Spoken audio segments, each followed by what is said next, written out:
ने की जयपुर की पुरानी परंपरा रही है। इसके लिए यहाँ के राजा महाराजाओं ने ऐसे खास निर्माण करवाए जो अद्भुत है। नाहरगढ़ और आमेर की पहाड़ियों पर फैली जल संचय श्रृंखला हमारे पूर्वजों की दूरदर्शी सोच की परिचायक है। आने वाला वक्त मुश्किल भरा हो सकता है। सालों पहले हमारे पूर्वजों ने ये बात सोच ली थी कि जल है तो कल है, और इसीलिए उन्होंने जल संरक्षण के लिए ऐसे निर्माण करवाए जो अद्भुत हैं। राजधानी जयपुर के नाहरगढ़ किले के आसपास के करीब 6 किलोमीटर के इलाके में फैली जल संरक्षण प्रणाली उसी दूरदर्शी सोच की देन है, जहां गुरुत्वाकर्षण का उपयोग कर खास तरीके से जल सहेजा जाता था। इसके जरिए पहाड़ियों पर बरसी जल की बूंद बूंद को बावड़ियों और जल संचय के लिए बने टांकों और कुंड तक पहुंचाया जाता था। छोटी कैनाल, एक्वाडक्ट और ड्रेन नेटवर्क के जरिए किले के अंदर और बाहर परस्पर जुड़े हुए हैं। छोटी कैनाल के जरिए पहाड़ियों से बारिश का पानी नीचे आता है। इन कैनाल के तल पहाड़ियों के ढलान पर गुरुत्वाकर्षण के मुताबिक इस तरह से डिजाइन किए गए हैं कि पानी इनसे होता हुआ आसानी से नीचे आ जाता है। इसके अलावा 2 बड़ी बावड़ियां हैं और एक छोटी बावड़ी भी है। बड़ी बावड़ियों में आसपास की पहाड़ियों से पानी आता है, जबकि छोटे कुंड में सिर्फ किले के अंदर से बारिश का पानी आता है। पहाड़ियों के पानी से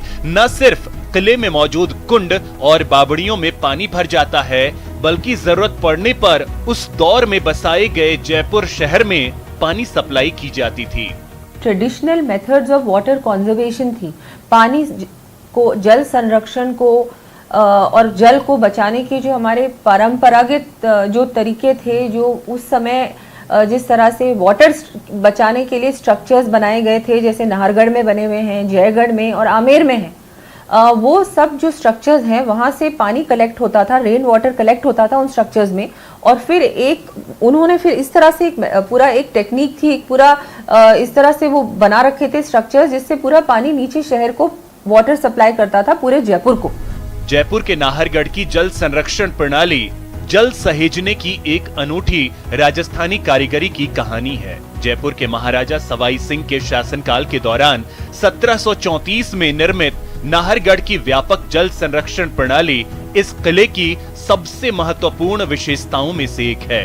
यहाँ जल संग्रह के 6 क्षेत्र छोटी नहरों एवं नालियों के नेटवर्क के जरिए किले के अंदर एवं बाहर परस्पर जुड़े हुए हैं। नाहरगढ़ में 2 बड़ी और एक छोटी बावड़ी है, जिसे कुंड कहा जाता है। लाखों लीटर क्षमता वाला जयगढ़ का टांका भी इसी प्रणाली से भरा जाता था।